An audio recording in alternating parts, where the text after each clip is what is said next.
Do you ever feel like you're constantly fighting against time, against expectations, against the fear of failing, like life has become this endless battlefield, and you're the weary soldier, marching on without even knowing what victory looks like anymore? But what if this whole fight is the trap? What if what you need most right now isn't another strategy, another push, another attempt to power through, but instead to let go? There's an ancient philosophy, long forgotten in our modern world, that whispers, when you stop resisting life, that's when it begins to move in your favor. In this video, we're going to dive deep into that wisdom. We'll explore what Eastern traditions have known for thousands of years and uncover why the peace you've been chasing isn't found in control, but in surrender. If you stay with me until the end, you might come to see that the pain you're feeling today could actually be the quiet beginning of your liberation.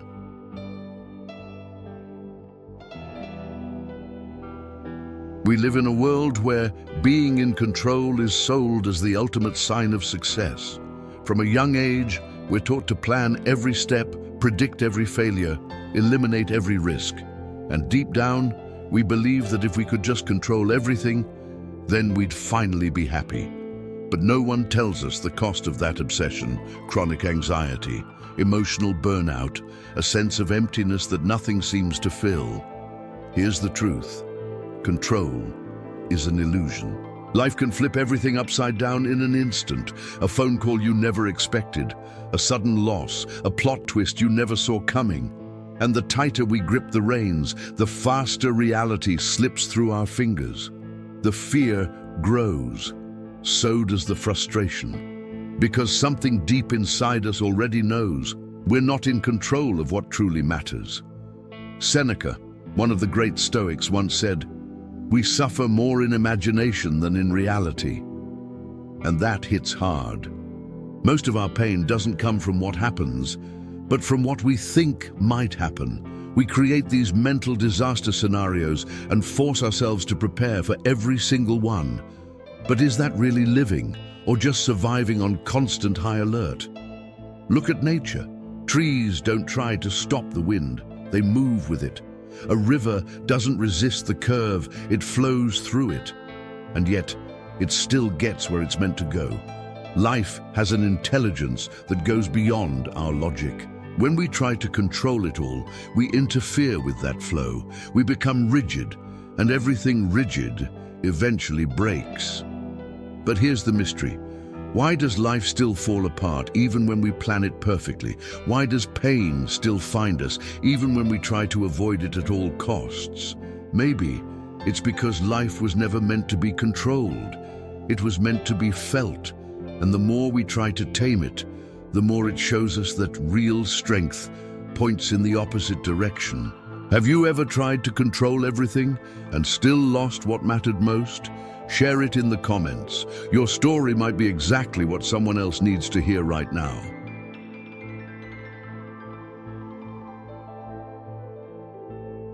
At the heart of Taoism lies a concept that's nearly impossible to translate with complete accuracy: Wu Wei. It means something like effortless action or doing without forcing. To the Western mind, trained to control, to plan, to conquer, this sounds completely backwards. But to Eastern wisdom, Wu Wei is the secret, not to surviving the chaos of life, but to moving in harmony with the quiet rhythm beneath it all. The roots of Wu Wei come from the writings of Lao Tzu, a Chinese philosopher from the 6th century BCE and the author of the Tao Te Ching. He taught that true wisdom doesn't come from trying to dominate nature, but from aligning yourself with it. Nature does not hurry, yet everything is accomplished. This perspective later shaped Japanese philosophy, especially Zen, which turned Wu Wei into a spiritual practice. Now here's what's important. Wu Wei is not passivity. It doesn't mean giving up or letting life just happen to you. It's a kind of deep, subtle action, one that rises from inner stillness. You act without resistance, without ego, without panic.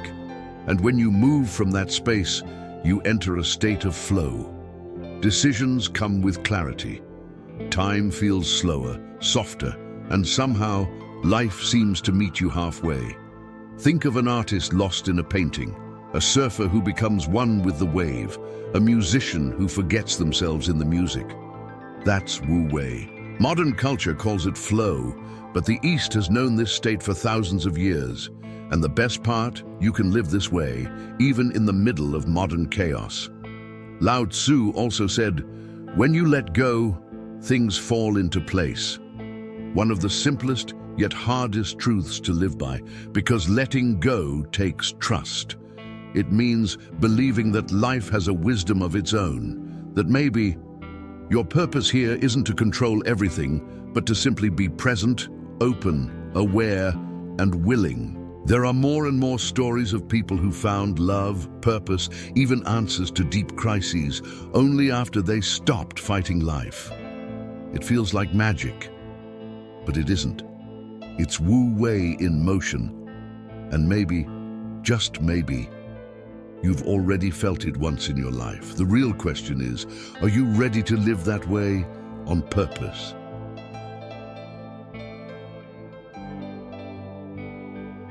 There are moments in life when the only thing left to do is let go, not out of weakness, but because holding on just doesn't make sense anymore. Imagine someone clinging to a rope that's burning their hands. Letting go hurts at first, but it's the only way the pain can stop. When you let go, you don't lose what you love. You create space for what's real to remain, and for what's not, to leave. This is where most people get confused.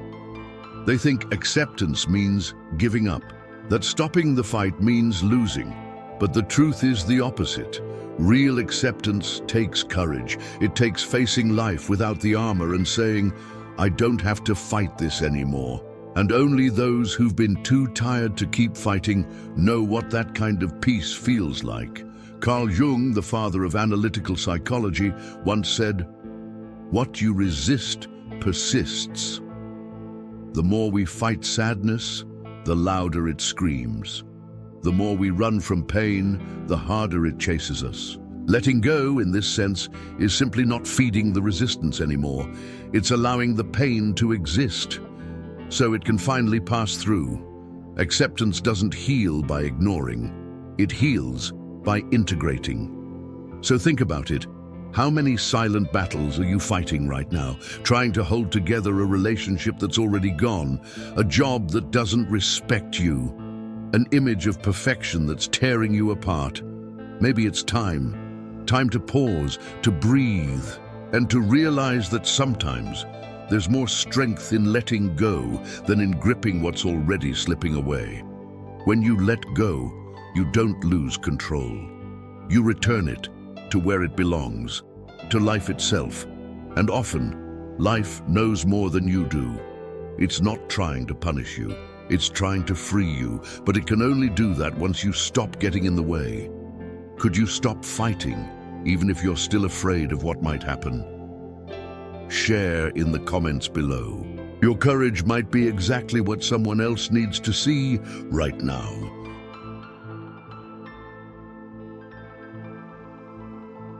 Have you ever hit rock bottom? That moment when everything seems to fall apart, your plans, your dreams, even your sense of who you are. Sometimes it's a loss, sometimes it's loneliness. Other times, it's just an emptiness that appears out of nowhere. But these collapses, they're not punishments, they're invitations. Invitations to be reborn with less illusion and more truth. In Buddhist philosophy, suffering isn't something to run from.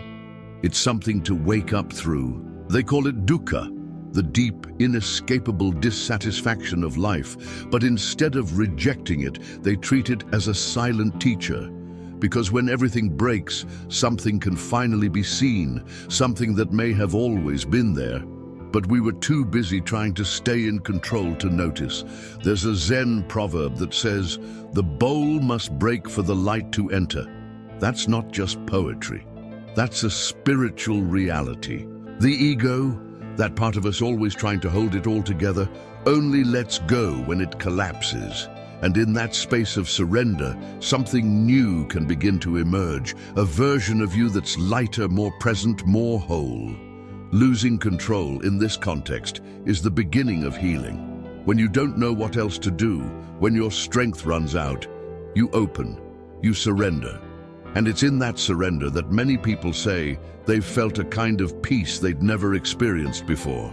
Not because life suddenly got better, but because they stopped fighting what is. It's like a flame that can only be born in the dark. Pain cracks us open. And through those cracks, the light finds its way in. And suddenly, everything shifts. You begin to see life differently.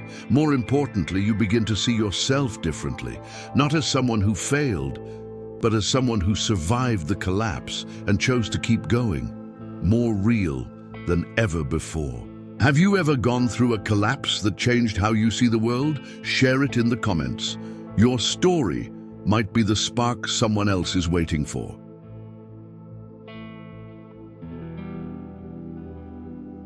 There's a quiet, powerful strength in those who choose to live in a state of surrender. And no, this isn't about giving up. It's not passivity. True surrender is active. It's looking at reality and saying, I accept what is, and I move with it. People who live this way carry a certain lightness, not because life is always easy, but because they're not at war with it. They're in dance with it. Nature gives us the perfect metaphor: water. Water doesn't fight the rocks, it flows around them. It doesn't resist, it moves. And still, it reaches the ocean. Water is soft, but it wears down stone. It's quiet, but it shapes mountains. That's Wu Wei in motion, the wisdom of not resisting the flow, but becoming part of it. Philosopher Alan Watts once said, life is like music. It's not about getting to the end, it's about dancing. We don't need to understand everything. We don't have to predict every turn or fix every moment. Surrender means trusting that the music of life will keep playing, even when we don't know what the next note will be. And when that trust rises from within, it becomes one of the most freeing experiences you can ever have. Here's where most people go wrong. They try to control even their emotions. They pretend they're not sad. They silence their fear. They hide their anger, but that only creates more pain. Surrender includes everything, accepting what you feel, what you're going through, what you've lost. Because when you welcome the pain, it stops being your enemy and starts becoming your teacher. Living without resistance isn't the same as living without direction. You still act, you still choose, but now you're choosing from awareness, not from panic, from presence, not fear. Life flows better when we get out of our own way. And sometimes, getting out of the way just means stopping the habit of trying to fix everything on your own. So if you could let go of just one thing today, what would it be? Drop it in the comments. A weight, a name, a guilt, a fear. Letting go might be the first step toward breathing freely again.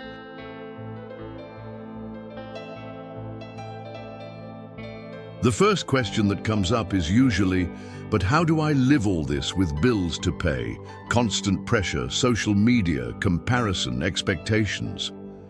The modern world seems designed to keep us in control mode, rushed, anxious, reactive. But even in the middle of the noise, it's possible to live Wu Wei, not as an escape, but as an inner posture, a quiet state of presence.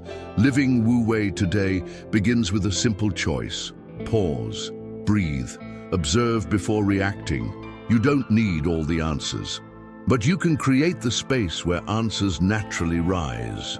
When you stop constantly running, you begin to see. And in that space of stillness, a new kind of wisdom is born, the kind that acts with intention, not urgency. The second practice is to listen. Listen to yourself, to the signals life is giving you, to the silence. Most of our worst decisions are made in noise. Wu Wei teaches us that to act without force is to act from a place of listening. Listen to what your body is saying, to what your heart is asking for, to what life might be showing you, even through pain. A lot of people confuse Wu Wei with laziness or apathy, but it's not that. It's the art of doing less with more meaning, like a master who lands one precise strike, while the beginner exhausts themselves in 1,000 empty moves. You don't need to do everything. You just need to do what's true at the right moment, with lightness. One powerful practice is grounding, bare feet on the earth, feeling the ground, breathing deeply, slowing the mind. Another, a 1-minute meditation when you wake up, or write down 3 things you can let go of today. Small gestures, but they bring you back to the now. And Wu Wei only happens in the now, like this video, if you're ready to live with less pressure and more peace. And drop a comment below. Which practice would you like to try this week? Who knows? Maybe that small choice is the beginning of an entirely new way of living.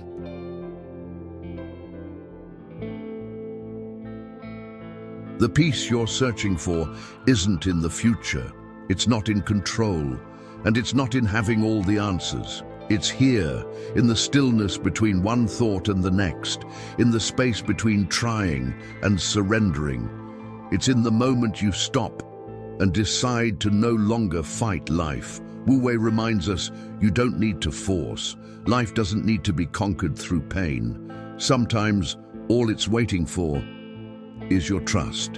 And when you trust, something shifts, inside and out. You start to live with more softness, more truth, more soul. And that is the real revolution, to live without war. Drop a comment below. What are you letting go of today? Your answer might be the anchor someone else needs to stay afloat.